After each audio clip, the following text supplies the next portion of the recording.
Hello everyone, welcome to this webinar about studying medicine in Europe. This is brought to you by Outreach Education. It is relatively short. It's here to give you some information and then give you a platform from which you can then go on and do your own research.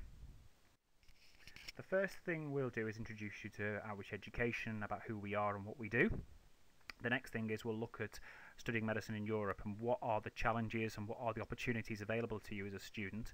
It is becoming increasingly popular, but students still need to get as much information and be as informed as possible before they decide to go. Then we'll talk a little bit about making the application, because studying medicine in Europe is not like applying to study it in the UK. There's no UCAS, there's no joined up system.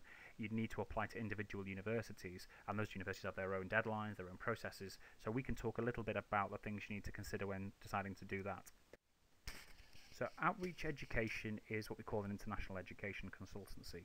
What that means is we work with universities in one country and work with students in other countries. And where a student is choosing to go to university, perhaps not in their home country, what we then do is identify universities which will be an opportunity for them in other countries and help them make the application and get them fully enrolled in that university overseas.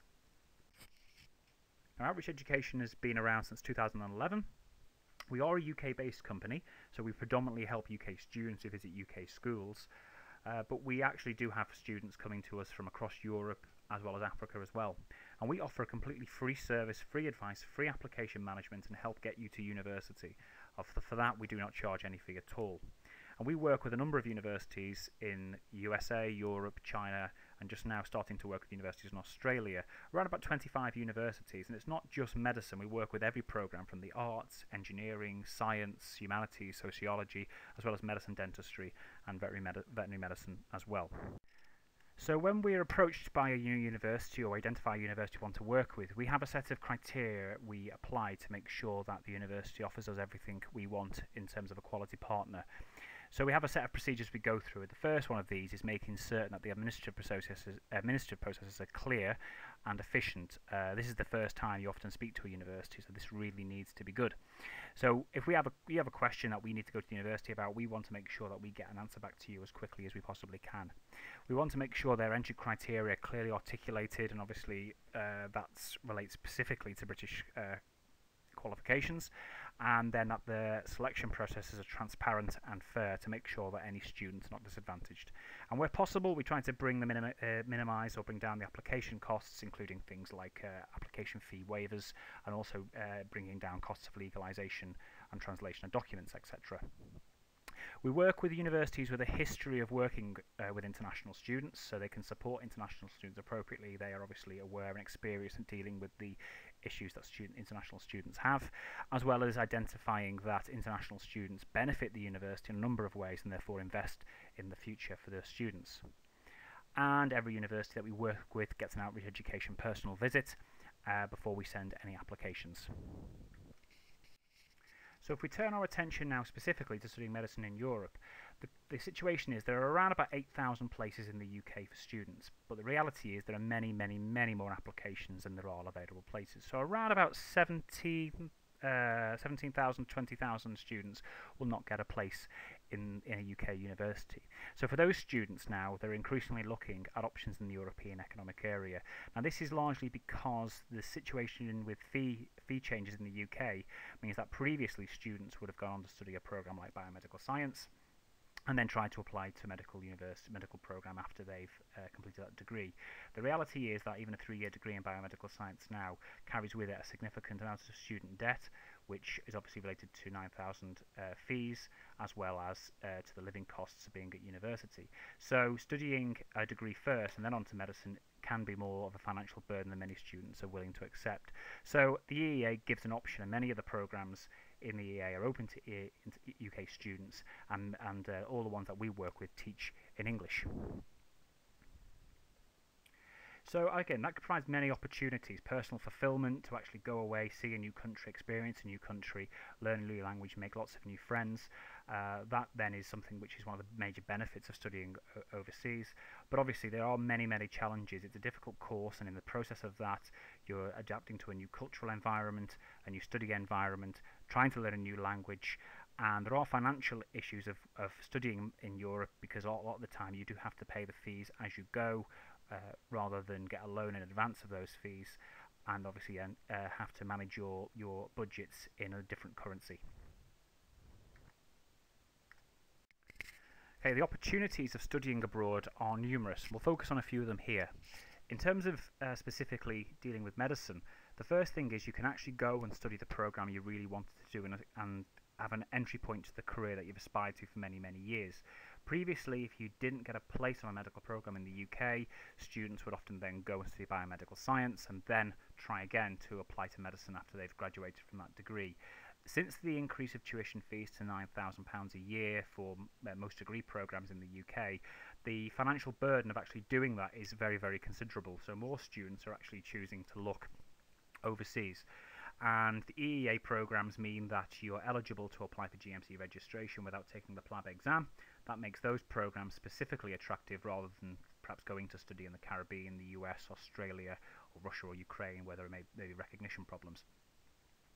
There are numerous benefits to studying overseas. You will get to learn a new language.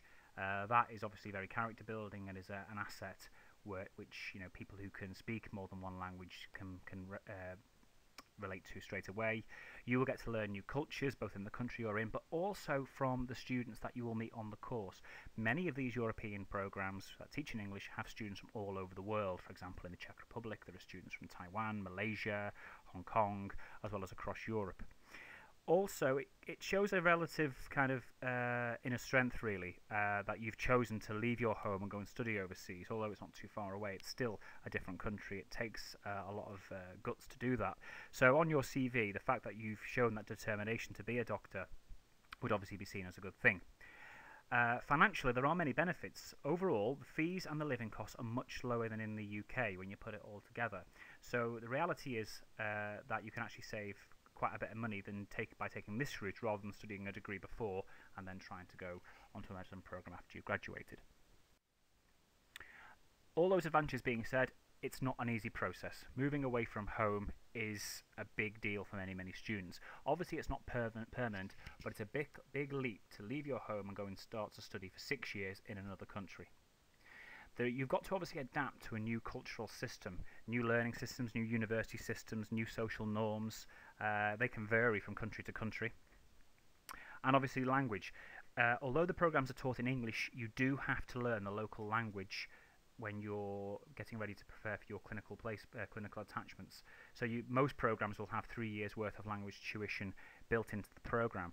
So obviously medicine is a difficult program anywhere because it's a lot of work. It requires a lot of commitment. You've got a lot of hours in to study.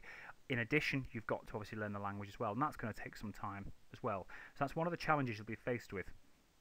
As we said in the last slide, financially it's a lot cheaper to study in Europe, but the loan availability is limited. So unlike in the UK, where a student loan would pay your tuition fees and a living allowance, in Europe you would often have to pay your tuition fees and living costs as you go. So that will require you to have savings, personal savings, or to be sponsored by family members. Loan availability is limited, but for example in Bulgaria there is a tuition fee loan scheme that you can apply for if you're a European citizen under the age of 35. So really what you've got to now decide is, putting all the things together, is this the right option for you? It's not an easy option. Many students think that going into medicine in Europe will be easier because it's not the UK. The reality is it's more difficult than studying in the UK because it's a hard subject wherever you are, but you've also got to learn a language at the same time as studying. So first thing, I put this in bold in capitals for a reason, it is not an easy option. You must really, really want it. If you want it and you're prepared to put the work in, then it's a good option for you to consider. Are you able to be away from home? Can you cope with being away from friends, from family, for extended periods of time? You need to be able to develop new support networks, develop friends from a variety of different countries and cultures. Okay, the first semester is often the hardest. You're embedded in a new place, it's all new. That can be the most difficult period of time. After that, if you've acclimatized and adjusted to that, the following semesters are easier culturally, but obviously the workload is always high, is always difficult. Can you manage financially? The last thing you want to do is have the stress and the strain of worrying about the fee situation or your money situation as you're going through the course. That can have adverse effects on your ability to study if you've got the stress and strain from that. So have a financial plan. can the fees be paid? Because part-time work while you're studying is not really an option. There's a lot of work to do, and unless you really master the language in a very, very quick period of time, you can't really enter the student job market in the service industries, for example, working behind bars until you know the language. As I said, overall it can be much cheaper, but you do have to pay your fees as you go. So you've decided then that actually this is an option for you. Now you need to choose the right university. Now this is the really difficult bit because there are numerous options for you in a variety of different countries. We work with a wide range of universities, and you can see the universities we work with on our website, www.outreacheducation.co.uk. But regardless of where you get your information from, it's important to do your own research. Firstly, determine your fee affordability. You can go from cheaper options, £6,100 a year, up to £10,000 a year, depending on the university you choose. Now, these figures are based on the current exchange rates from euros or from US dollars, because some universities charge in dollars, some in euros. Do you need a tuition fee loan? If you need a tuition fee loan and you're prepared to take a loan to pay your tuition fees, that does limit your university options to perhaps the ones in Bulgaria. And where do other students seem to be applying? What reports do you hear? If you're the first student going to a particular university, you've got not a lot of data on which to base your decision on. So have a look at the blogs, have a look at the forums. What are the profiles of students going to different universities? Where are the British students going? Where are the German students going? This will give you an idea, for example, of universities that seem to be out there and popular. Now remember, although you read blogs, you'll hear mixed reports from every university. Adopt a critical approach to that, because anyone can write anything online in an anonymous format, and it might be that if a student's got a particular problem with the university, they may decide to say that this is not a particularly good university, and it may have been the fact that they just didn't do well at the university, or they didn't work or fail their exams, etc. And here's some of the universities we work with. We currently work with 7 medical universities, from Debrecen in Hungary to Zagreb University in Croatia, which is one of our newer universities. This is always expanding, so please do go back to our website if you're looking at applying to one of the universities that we work with. You can get much more information from there, and obviously if you get in contact with us, we can give you even more detailed information that wouldn't be on our website. So it comes around now to making the application. As we said earlier on, there's no joined-up system, no UCAS-based system for universities in Europe. You have to apply to each university individually. And the two options you've got is, do you apply direct yourself, or do you go through an agency? And there are a few agencies around, lots of websites claiming to help you. It's important to do your research to determine is the information and are the agencies you're reading about genuine, and can they provide you a good service. Our information or our advice on what to avoid: first thing, if an agent is asking for a service fee, avoid it. There's absolutely no need to pay for a service fee. Apply to the university directly. Obviously, if you apply through Outreach Education, we assist you for free anyway, and can bring down the costs of legalizing your documents, having translation arranged, those kind of things. But if someone's wanting, fees of up to 2,000, 4,000 euros or pounds, please avoid that. Spend the money on your tuition fees. You'll also find random websites which appear to be set up by friendly fellow students who appear to want to help you. Question, are these actually genuine? How can a busy medical student find the time to help other people do applications when they're meant to be studying for medicine, doing their modules, or in the clinical environment? So we've heard some horrendous stories of people who've lost money by applying to universities in Romania through other agents. So the kind of thing to say is, be critical, do your research, get some free advice. You can speak to us about the universities you want to go to. Even if you don't want to go to one of our universities, at least we can speak to you about the things to look out for. And if someone's wanting money off you for anything, question it, be critical, and if you can do the application in that particular university where someone's asking a fee, do it yourself. However, that being said, and although we are a free service, there are some costs you need to consider to apply. Some universities will charge an application fee. That can be as low as €50, it can be as high as $150. There could be examination fees on top as well for some universities, up to $350. Many of those charges are charged by the universities. You can't do much about them. The examination fees are often non-refundable, but in one of our university cases, Pulaski University, for example, in the Czech Republic, that examination fee is refunded by Outreach Education once you've actually enrolled at the university. Many of the universities require you to legalise copies of documents. Obviously, we've got a deal with a solicitor in the UK to do that. So kind of budget anywhere between £80 at the lower end of £100, depending on how many documents need legalising and what exactly the process of legalisation is the university wants you to do, because there's not one process. Sometimes documents need to be translated, so many universities are happy to accept documents in English. Other universities require them to be translated into their local language. What we've done in this case is we've arranged translators in different countries, because it's often cheaper having that done for you than doing it in the UK. And other universities will sometimes charge enrolment fees or deposits. Once a university has offered you a place, they may want a deposit from you to hold that place for you, to make it completely unconditional. If you don't pay that deposit within a period of time, they then will have the right to offer that place to someone else. Others will charge an enrolment fee when you actually arrive at the university to pay for the processes of getting you established and set up in a university administration. Usually they can be relatively small enrolment fees, €50, €150, but deposits of €1,000 that may be taken off tuition fees also exist as well. So when you make an application, most universities and countries do have a step-by-step process to follow, but it's often very different than how we would do it in the UK. In the UK, we have a pre-results application system. So many universities in Europe don't have that system, even for their domestic students, so they're not going to have it for British students as well. For some universities, we've negotiated a pre-results application system to mirror the UK system, but not in all of them. So it can vary by country and by university, so it's important to do your research, plan in advance, so you don't get any delays which may affect your application. So, the other thing to think about is, are you actually ready to apply? Some universities, based on what I've just said, will not accept school leavers from the UK in the year you get your A-level results, so you may have to take a gap year or be a graduate. That's because A-level results don't come out till August, and many universities have already completed their application processes and accepted students with results well before then. And if it does accept A-level results, we actually don't get your certificates until November by the time they've been released from the boards, and that can be a problem for some universities as well.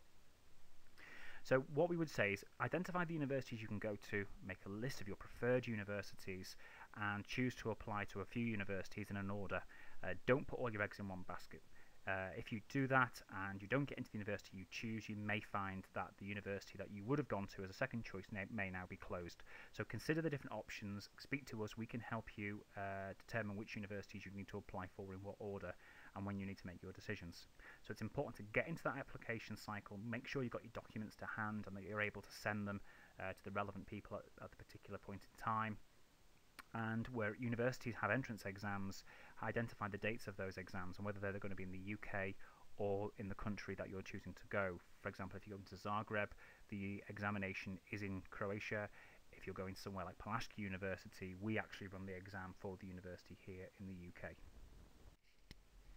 So to summarise that, what we can do is we can give you free advice, see which universities would be options for you, and once you've decided to go for a particular university or universities, we can go right through the application process, from making the initial application to doing the documents, doing the exams, and then eventually accepting your place and getting you set to go to university, as well as helping you with your accommodation and transition to university.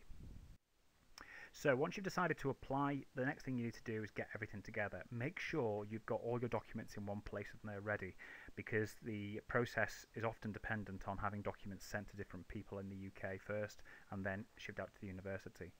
Once your documents are ready and they've been dealt with as required by the university, the next stage for a university with an entrance exam is to prepare for that entrance exam, and we have mock papers for different entrance exams, and we can give you, the more information on what the process of the exam will be. Many universities after the exam will have an interview. Now this can often be different than an interview, say, in the UK. They'll largely be always one-to-one interviews, and they will sometimes question you on science subjects. So don't expect it just to be an interview about why would you make a perfect doctor or give you problem-based scenarios. They will ask you on content of the exam that you've just sat to triangulate whether you actually know the information that was on the exam, and also to address any areas where they may feel there have been any weaknesses. And then obviously they'll actually ask you extra questions to see if you're the right kind of student to go to that particular university, if you've got the attributes to study abroad, to be away from your family and deal with those challenges at the same time as dealing with the challenges of studying medicine. And it's always good to have some questions to ask yourself and show an interest in the university, in the town, in the country. That again shows that you're not going into this for the wrong reasons. You're going into this in an informed position with the ability to make your own decisions and to have the resilience to be able to cope with being an international student. So after you've gone through the application process, and if there was an exam involved, completed that, an interview, etc., all being well, you've been accepted into medical school, so you can start your studies in medicine. The first thing to consider is where you're going to live. Now, many universities have accommodation options for you, and you can book them directly. We just pass the information on to the university of what you require. In other universities, we actually coordinate accommodation for you in private apartments, and the costs of those are often much, much cheaper than you'd expect to pay in the UK. One thing to consider with university accommodation, it's quite normal in most of the world to do room shares, to have a kind of room buddy, so 2 people in one room. That's not what we're used to in the UK, but that's quite normal out in Europe and the US, for example. So you have to be prepared for that. Many students often move into the accommodation in a room share situation for a short period of time, a few weeks, and in that process of a few weeks of arranging an apartment for themselves if they want to do that. The other thing to consider is your health insurance. Now, you can actually apply for the European Health Insurance Card, the EHIC card. That's completely free, but you need to apply for it in the UK and get it before you go. That then gives you the option, the ability to have free treatment in a country that you're going to live in Europe, or often pay for the treatment and be able to claim the money back when you come back to the UK. The other option is you can often buy health insurance when you're out in the country, and this can vary in cost, but it's nowhere near as expensive as what many people think. The other thing is possibly do an early visit as well. If you've got plenty of time, you know where you're going to go, fly out there for a few days, stay in a hotel. We can help coordinate an entire visit for you. And then once you've done that, you can perhaps look at the different accommodation options, book something in advance, or even just get to know the town for a week or so before you actually go out there to study. And the other thing is shipping belongings. Don't underestimate how much you would actually need to take out with you, and ultimately how much you will be required to bring back in the summer, etc., all your books and things. We work with an international shipping company that was specifically designed to support international students. So if that's something you need help with, we can help do all that for you, help coordinate your shipping of books, of clothes, directly to your accommodation or directly home from your university. Don't underestimate the weight of these things, and obviously if you're flying with low-cost carriers, that can cost you a lot in baggage fees or even baggage charges if you're flying with a major flag carrier and airline. So the first week, really, this is kind of where you're going to be in that initial survival period. You're going to be moving to your accommodation, you're going to find your way around your new home. It's good to find the shops that you'll buy from, which shops are the best shops to get your products from, which are the cheapest, for example. Identify the local services, things like where the post office is, how to use the post office, where your local doctor is, dentist is. Invariably, many students find they only find these things out when they actually need them, so it's good to be prepared, get on top of things and know what to do if there's a problem. And where the restaurants are, you'll probably be eating out a little bit more in your first couple of weeks as you start to get used to the local shops and the products you can get. So find the local restaurants, where the students go, where there's special deals for students, etc. Get involved in as many groups and societies as is possible initially, even if you don't, for example, stay on with them. Try and find out what the university offers, what the students' unions or the equivalent organisations offer, and see what trips the university arranges, especially in that first week. This will get you more embedded within the university. You start to make new friend networks. Obviously, many other students you'll be making friends with in many different countries, so you get to learn a lot about different people, different cultures, different languages, etc. And that will just help you start to feel more at home in the place, which is very important in the first few weeks of your time at university. Take in the local sites, find the local entertainment. In many university towns there are plenty of options for students, student entertainment clubs, etc. But there's also a variety of sites that you may want to travel to, especially in the first week if you don't necessarily get the opportunity, because you may not get the opportunity to do it later in the academic year. So the reality is, enjoy that first week, because pretty soon once your course has started, you'll realise that studying medicine is an extremely difficult program to study. There's a lot of work, and you may not get the opportunities to do some of the things you would want to if you didn't get them done in the first week. So really that's what we want to discuss. Over to you now. It's your future.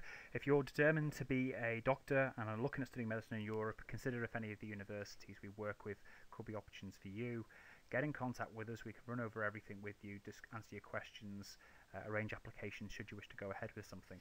So drop us an email at enquire@outreacheducation.co.uk or medicine@outreacheducation.co.uk, or just go to our website, have a look at the forms. We're always updating the website with new information and new universities as they come online. And once you've made a decision, get in contact and we can help you out. Anyway, good luck, and I wish you all the best success for the future.